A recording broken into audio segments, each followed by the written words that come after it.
Thank you for joining us today. And when President Obama and Vice President Biden entered the White House, they made a commitment to bringing science back to government. As a physicist, I was inspired and honored to join them in this effort. In fact, during the speech of the National Academy of Sciences last April, President Obama pledged the largest commitment to scientific research and innovation in American history.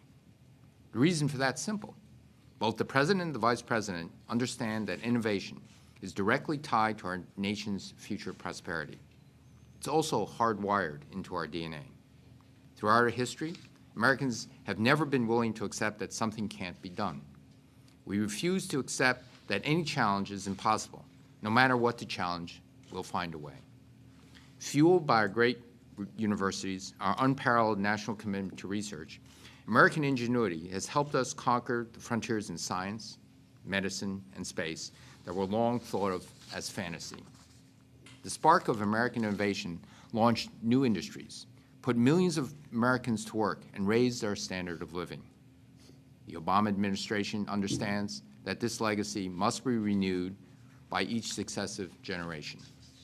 That has never been more true than today, when tough economic times demand a continued focus on innovation to create the next generation of jobs and industries for Americans' economy. In the field of energy, these game-changing breakthroughs will position the U.S. to be a global leader in the clean energy economy. A new industrial revolution will help unlock limited potential.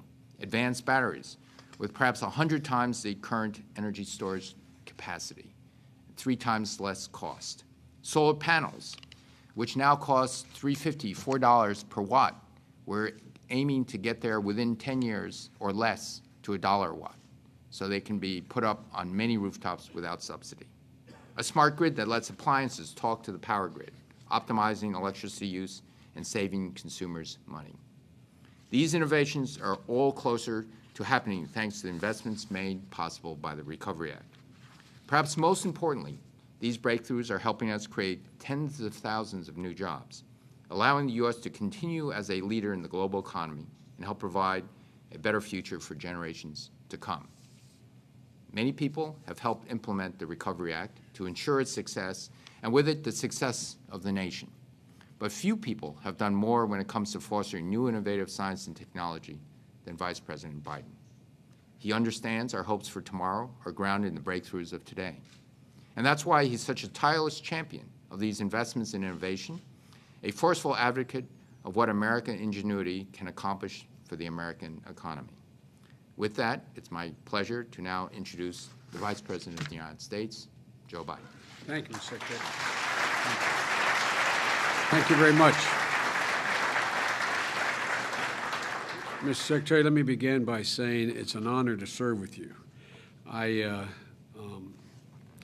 We not only believe this administration to bring back science, but we brought into the administration one of the leading physicists in the world, a Nobel laureate, a man who understands how we got to where we are and why we have to continue to invest in innovation, providing the seed money for that.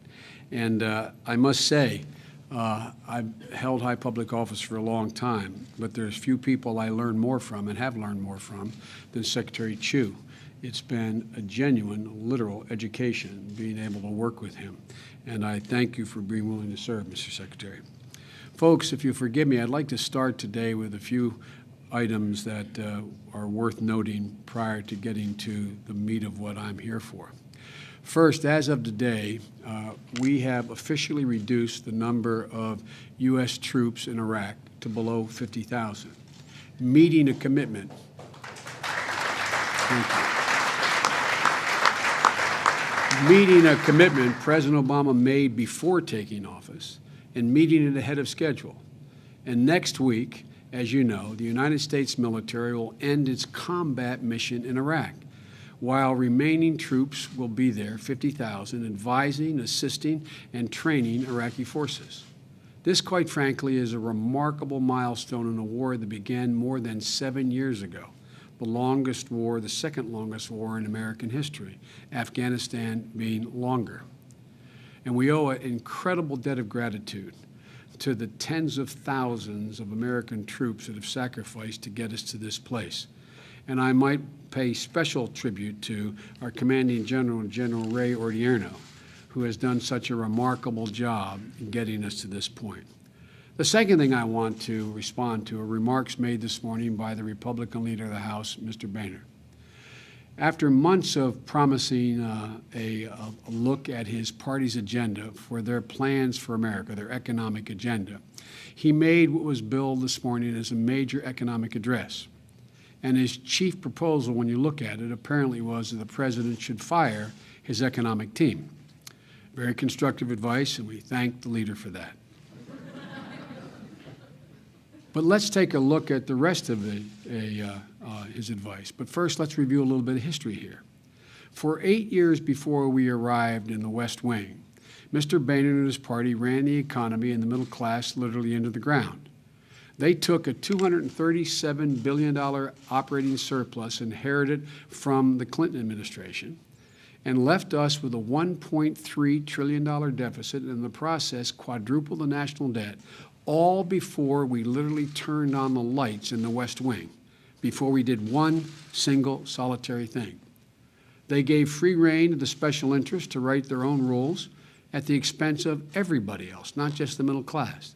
And the sum total was the greatest economic crisis since the Great Depression, a crisis that wreaked havoc upon American families and businesses all across this country, a crisis from which we are still digging out.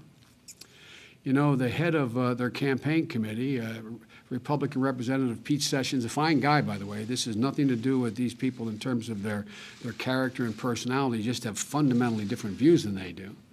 Representative Pete Sessions, who has their reelection committee, he said that if they were to take control of the Congress this fall, which I tell you they will not, they won't take control, that they would go, and I quote, back to the exact same agenda, end of quote, that they were pushing before President Obama took office. They think that the policies that they had in place during the 8 years of the Bush administration, the ones that Mr. Boehner and his party helped craft and sell, were the right ones. I respect them for their honesty. I respect them for stating what they think.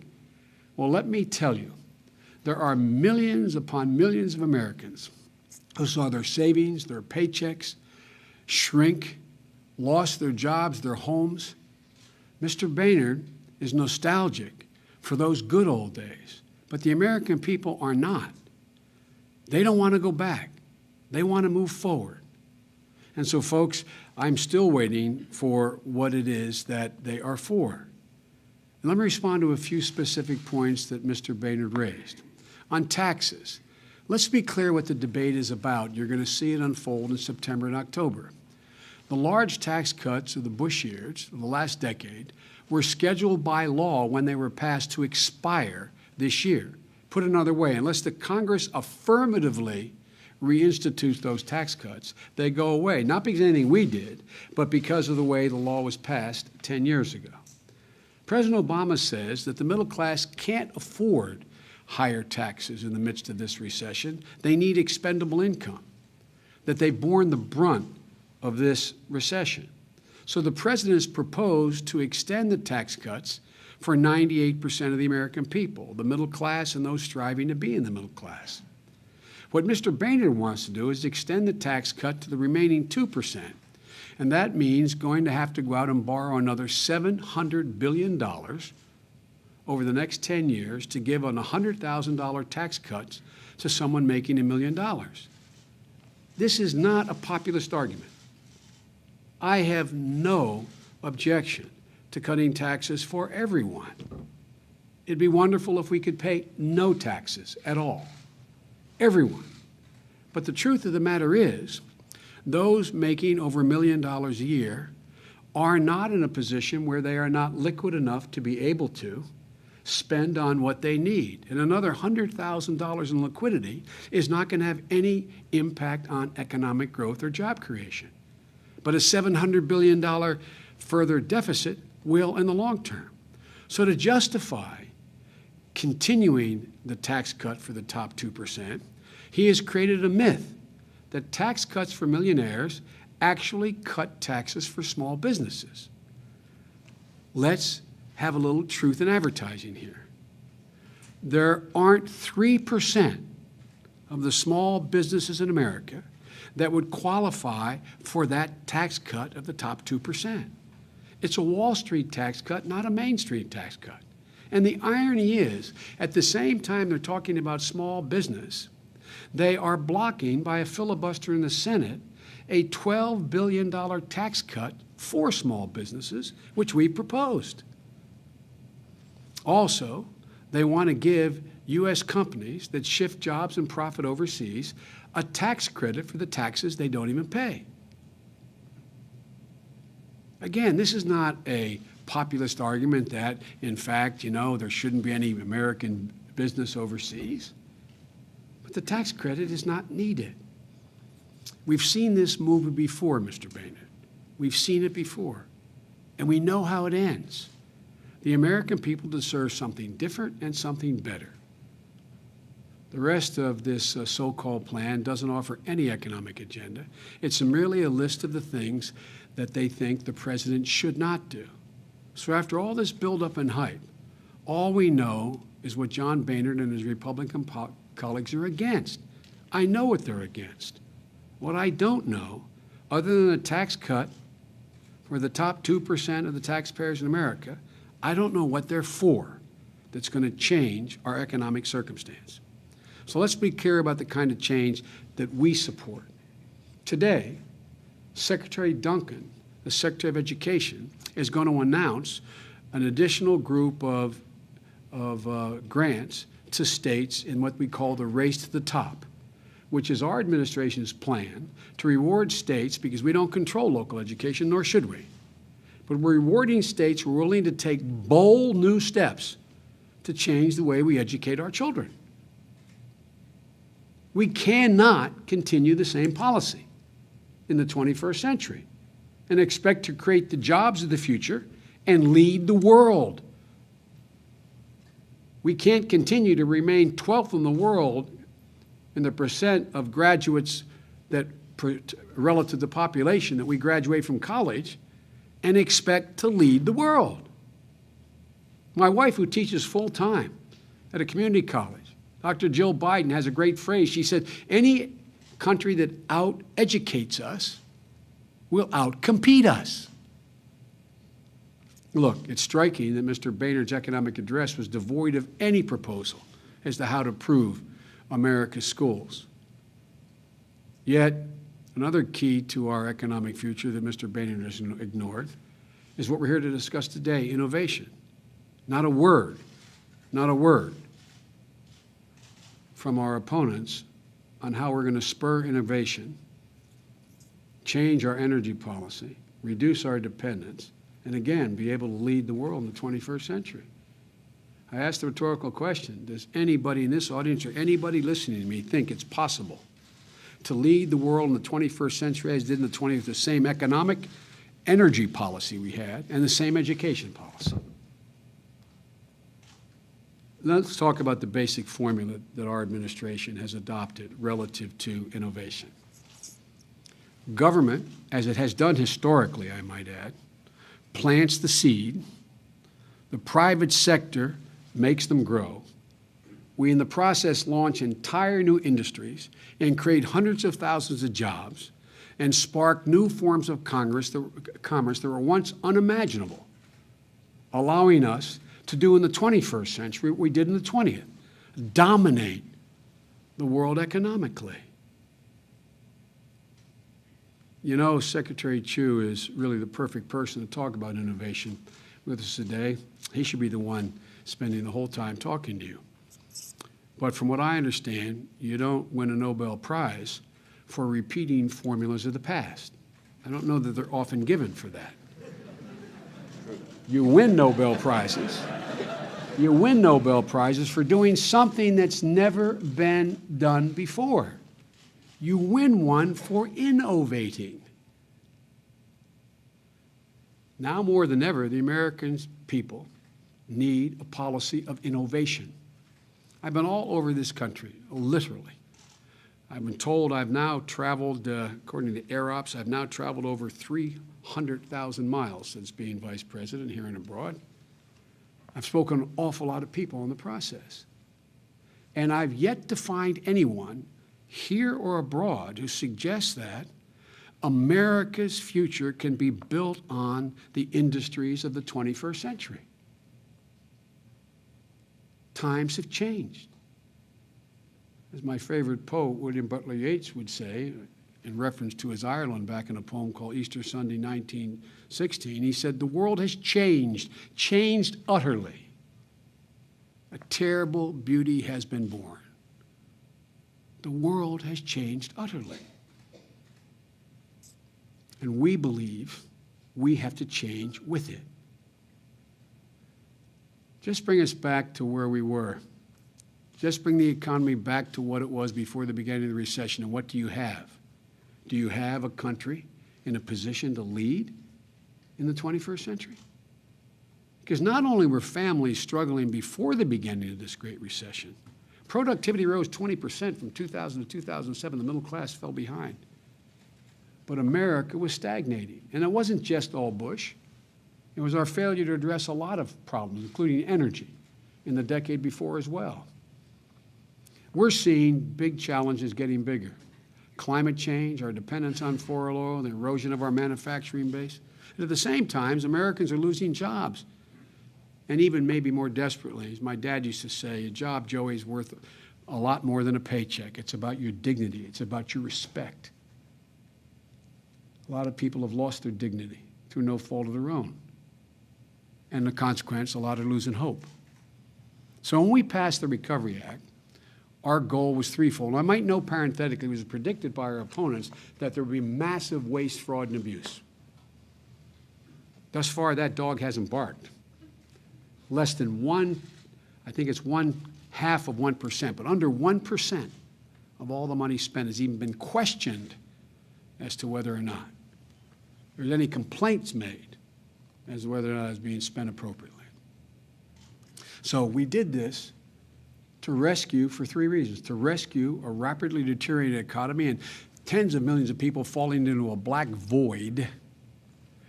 We did it to put the economy on the path to recovery, getting Americans back to work as quickly as we possibly could, and to invest in the country's long-term economic future. On the first two counts, we're making progress. Nobody anymore argues whether or not there would be 3 million fewer people working today than there are now working but for the Recovery Act. No serious economist is making that argument any longer. The economy has been growing for a full year. In the last 6 months of the Bush administration, we lost 3 million private sector jobs. In the first 7 months of this year, when our policies were fully in place, we've created 630,000 private sector jobs. Not enough for the person still unemployed in my neighborhood back home. But we're turning this great ship of state around that was wandering out to sea, and it's heading back to port. Now look, now it's not happening as fast as any of us would like, and certainly not fast enough for the millions of the folks who are still out of work. But there isn't any doubt we're moving in the right direction. It's the third part of our strategy that we're here to report on today. As I just said, it's not enough just to rebuild the industries of the 20th century. We should rebuild those that are capable of being rebuilt. But we know we had to lay a new foundation, a new, more robust American economy, that was ready to meet the challenges of the 21st century, to repeat myself, that are different than the challenges of the 20th century. And like those before us, we know that they lay in our innovative capacity. Since its birth, the United States has been a nation built on discovery and innovation, and in fact, the very roots of our growth are in innovation. We are innovators. That's who we are. We're tinkerers, we're inventors, we're explorers, we're entrepreneurs. It's the spirit of taking bold steps forward amid daunting adversity. That's why the President signed the Recovery Act. Today I'm proud to release a report, and I'd like to make sure you all get a copy of the report because it's quite good, entitled The Recovery Act, Transforming the American Economy Through Innovation, August 20th, 2010. And this is about how we are making a down payment that we've made to entrepreneurs and to innovators through the Recovery Act that are transforming the American economy, planting the seeds of transformation. The report has a lot of details, but I'd like to summarize a few of them very briefly. The first point I want to make is our investments in innovation are creating jobs, creating new industries, making existing industries more competitive, and in the process, they're driving down the cost of new technologies that are so badly needed, and they're helping our nation reset our place and reassert our place as the world's center of innovation and entrepreneurs. This report focuses on our investments in 4 main areas. Think of them as seed money. 1, modernizing transportation, including advanced vehicle technology and high-speed rail. 2nd, jump-starting the renewable energy sector through wind, solar, and energy. 3rdly, investing in groundbreaking medical research. And building a platform that will enhance the private sector's ability to continue to innovate and speed up geometrically the innovation that they come up with through broadband and the smart grid, by giving them the tools they need to grow. In each of these areas, we're seeking game-changing breakthroughs, and in some areas, entire new American industries are being born. The very industries that are going to allow whomever gets to them first to lead the world in the 21st century. I'd like to highlight just a bit of what's happening out there in each of these areas. First, modernizing transportation. I know that we have several electric vehicle manufacturers, battery makers, and people working on changing infrastructure, the infrastructure of the transportation here today. I was yesterday at a Jeep plant out in Indiana. Right now, we're seeing that what we did was the right thing when we stepped in to give the American automobile industry a second chance. Our goal was not to rebuild the auto industry of the past. It was to put them in a position they had to go out and use their ingenuity to create an auto industry for the next century that will allow us to once again dominate in the decades to come. By the way, I don't know where it's written, folks. It seems to me the business and economic community sort of is buying into this notion of the inevitability of another country or other countries. I don't know where it's written that says, maybe it's because I'm a son of an automobile man. Where is it written that says we can't lead the world in automobile manufacturing in the 21st century? And don't talk to me about labor cost and all the rest. How come Germany is such a manufacturing giant relative to their population? Folks, I don't buy it. I want to see the day when you can pop the hood of your electric car made in Smyrna, Tennessee, check out your advanced battery made in Holland, Michigan, or Noblesville, Indiana, and an electric motor made in Longmont, Colorado, as you recharge your vehicle at a charging station in San Diego. But we knew that day wouldn't come on its own. In the greatest automotive production country on earth, we were manufacturing less than 2% of the world's advanced vehicle batteries. And thanks to the Recovery Act, that's changing in a big way because we provided $2 billion in seed money, a decision made by Energy as the 30 companies that would get the money, and 30 advanced battery and electric drivetrain component factories. And that brought in another $2 billion in private capital off the sidelines. And as a result, America is expected to have a capacity to produce 20% of the batteries, the world's advanced batteries of vehicles, by 2012. And by 2015, it could be as much as 40% because the private sector is going to continue to invest in these changes and in the process, as the Secretary said, drive down the cost of these batteries. I can take you back to the transistor radio and what it costs, the first cell phone. Just go down. Look at what we have done as a nation in the innovative changes we've made. And the byproduct has been, in every case, significantly driving down the cost. Reducing the cost of batteries for automobiles by 70%, we believe, by 2015, which at that point would make electric vehicles cost competitive with similar non-electric vehicles. When you put all this together, it means America will once again be able to provide the wheels for the world, the most advanced, efficient, competitive cars found anywhere, with the side benefit of having no longer to rely on as much oil. Second, we're jump-starting investment in renewable energy.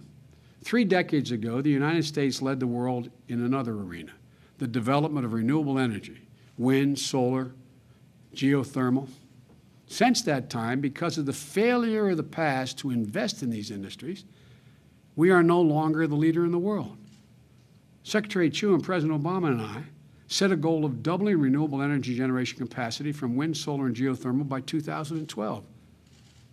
Now look, I want you to, if you have this thing, if we don't have it, have we handed this out to the folks yet? If we haven't, when you get it, on page 18, this is the best way to explain it. You all know this.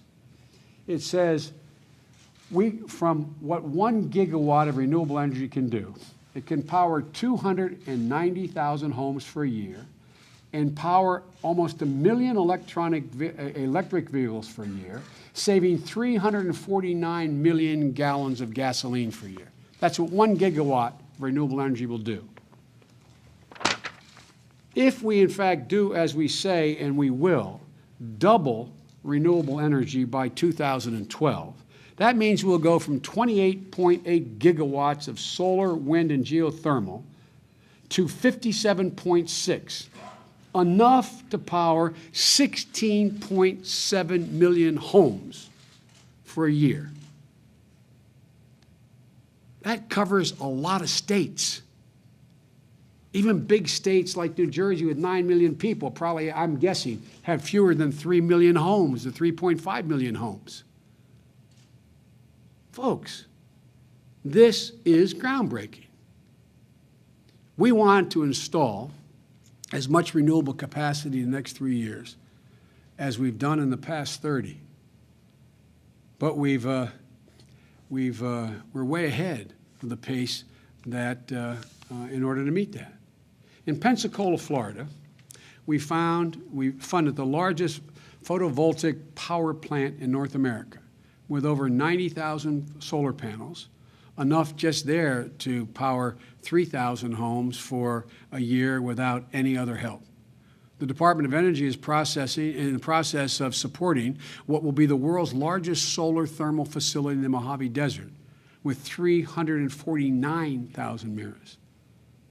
Because of projects like these, we're on pace to cut the cost of solar energy use in half by 2015, leading us toward a day when solar power can be as cheap or cheaper than electric from the grid, meaning that thousands and thousands of households will save money by using solar, the air will be cleaner, and all told, the generating capacity supported by the Recovery Act is going to power, as I said, 16.7 million homes. But we knew that generating renewable power was only half the story.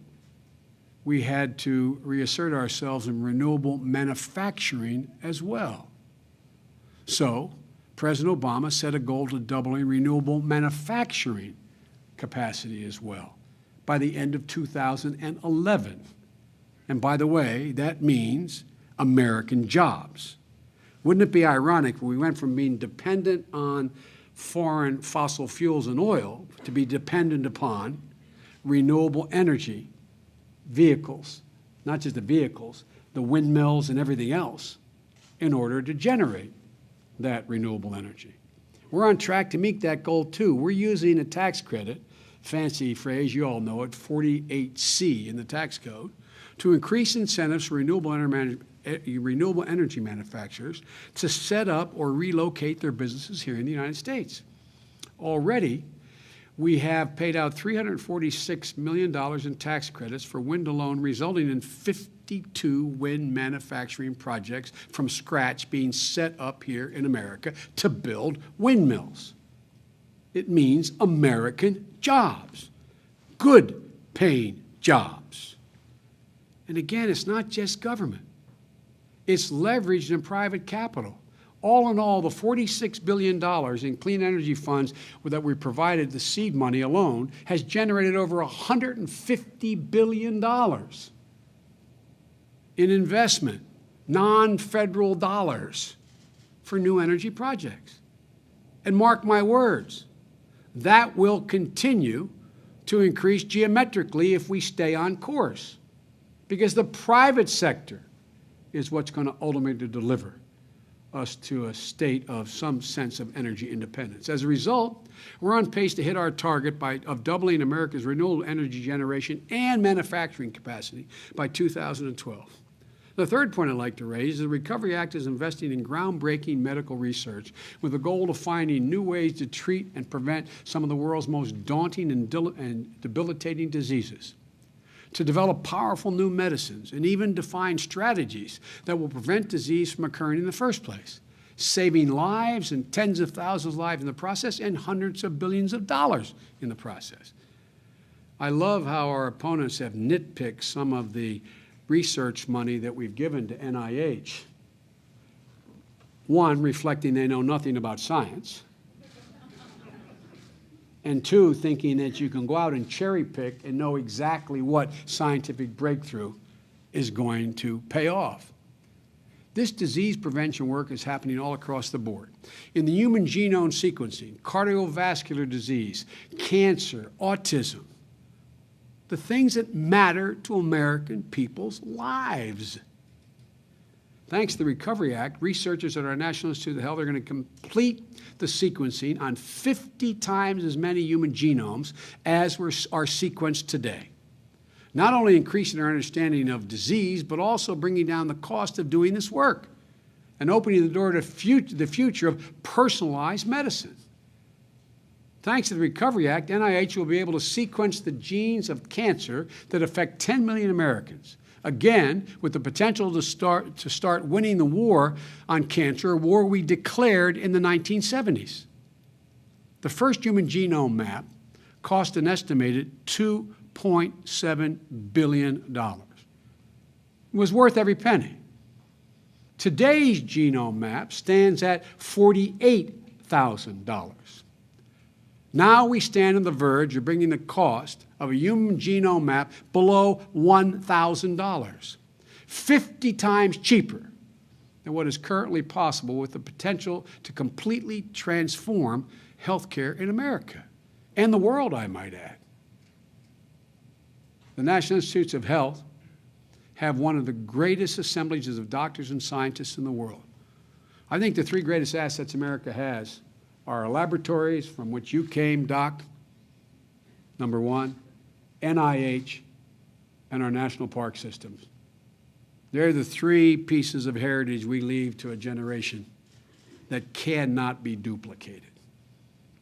And through the Recovery Act, we're giving them the tools to make the most profound innovation of all, improving and expanding health and human life while bringing down the cost of medicine in the process. The fourth area of investment is what many of you are involved in building a platform for private sector innovation. It's not enough just to allow you and plant the seeds, as everyone from Abraham Lincoln did through Dwight D. Eisenhower, Republican presidents who were pro-business. It's not enough just to give you the seed money. As we build a platform, allow you to geometrically increase the consequences of what you do rather than arithmetically, we're all better off for it. In all these areas, the President and I recognize that the federal government's role is limited. It's to provide the seeds, but it's the private sector who's going to make them grow. That's why we're investing so heavily in broadband. Thanks to a $7 billion Recovery Act investment in broadband, bringing in, I might add, $3 billion of private capital off the sidelines, approximately 2 million rural American households, tens of thousands of community institutions from libraries, colleges, junior colleges, are now going to have better access to high-speed access to internet and to broadband. It makes a difference. If you're a farmer out in western Iowa deciding when to sell your cattle, you have to now rely upon the broker. But you'll be able to access in real time weather reports, water condition, crop prices, and the price of beef to make that rancher out in western Iowa, or wherever he or she may be, much more competitive, getting the highest price at the most opportune moment for their product. As I said, we're also investing more than $4 billion in the smart grid, bringing more than $5 billion in capital off the sidelines for a total of a $9 billion investment so far. The smart grid provides real-time information on electricity use so that consumers and businesses can make efficient energy choices, and truly, truly reliable network that doesn't exist now. The smart utility grid, the universal broadband, these are foundations upon which innovative businesses can build what they go out and discover and innovate. They're able to open the doors everywhere, everywhere, and prosper everywhere. That's what really this is all about. Giving American entrepreneurs and American businesses the tools to do what you all do best.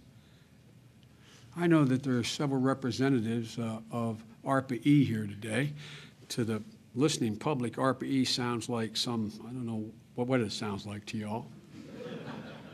But it was started by General Dwight D. Eisenhower, I believe in 57, if I'm not mistaken. Could have been 58, I'm not sure. It originally was called ARPA, and it was started in response to the Russian Sputnik. The goal of this new agency, set up by a Republican president who understood how to be business-friendly, was to rejuvenate America's military research and development capabilities. In 1962, under a Democratic president, ARPA launched a nationwide effort to build a computer network. They called it ARPANET. By 1975, after just spending $25 million, ARPA, the predecessor to ARPA-E, ARPA researchers had done just that. They'd created a basic structure for the modern internet. And in the 1980s, private industry dove in. The seed money was provided, it started to germinate, and private industry made it grow. By 2009, the internet was being used by approximately 27% of the world's population. Over 1.8 billion people. It's the engine of hundreds of billions of dollars of commerce. That was a relatively modest federal investment that allowed private industry to completely transform not only our economy, but the world's economy. That's exactly what we have to do again. That's what we are doing now. Our federal investment is bringing money off the sidelines. For example, in scientific research, $2.9 billion in investment is being doubled by external investors. Or take clean energy, as I said before, $46 billion is supporting more than $3 of private money for every $1 federal dollar spent. In fact, $100 billion Recovery Act investments thus far has brought $286 billion off the sidelines to invest in these new innovative ideas. A couple of months ago, I visited a company called Cree in Durham, North Carolina. I know we have some folks from Cree here today. The CEO, Chuck, who's a pretty young guy, when I got down there, because sometimes we set these things up and sometimes it's not always exactly as it's planned. And I had a national reporter with me, and in front of the reporter who was following me that day, and I said to Chuck, I said, Chuck, tell me the truth. Has this 48C, has this initiative that we have here, is it really the reason why you're expanding so much? And I was afraid that he was going to give the answer he did. He said, no. I'm thinking, holy God. He said, it's help. He said, it means I expanded here in the United States rather than my facility in China. But he said, let me tell you what did happen. Did happen. He said, it made a when I heard President Obama make the straightforward decision to continue to invest in the United States and our North Carolina facilities throughout the supply chain, our partners across the country contacted me. They said, we got to do business a different way. When you committed to renewables, it fundamentally changed. How I think he said, don't hold me this, if anyone's Cree, I think you have 700 outfits you supply. I'm not sure that's the number. But the truth of the matter is, he said, we got calls from law. So I guess we got to do things differently. Folks, part of this, presidents, the last president, as my mother would say, God love him, saw the future in the financial industry and growth of the financial industry. Credit default swaps were not what I call a vision, though. Great presidents always are able to set goals and provide a vision for the American people to which people repair once they are convinced that we are committed to it as a government and a people. In his Nobel lecture, Dr. Chu said, "As scientists, we hope that others take note of what we have done and use our work to go in directions that we never imagined." End of quote. He had it exactly right, and it brings me back to where I started. Government plants the seeds, the private sector nourishes it and makes it grow, and in the process, if we are as innovative as we've been in the past, we launch entire new industries, the consequence of which over time is we create hundreds of thousands of jobs in the future upon which people can live a middle-class life and raise their families. And in the process, we spark new forms of commerce that were unimaginable before we started. That's how we've led the world in the past. And that's how we're going to have to be again if we're going to lead the world in the future. And looking at all of you, I know that you're already on your way. I want to thank you not only for your incredible talent being put at the disposal of changing our economy, but your commitment and your belief in the ability of us to change, and make better the economy for the American people who will benefit from all of your innovation. So thank you all. Please take a look at this report. It is really a first-rate report. And I want to thank you again. May God bless you all, and may God protect our troops. Thank you very, very much.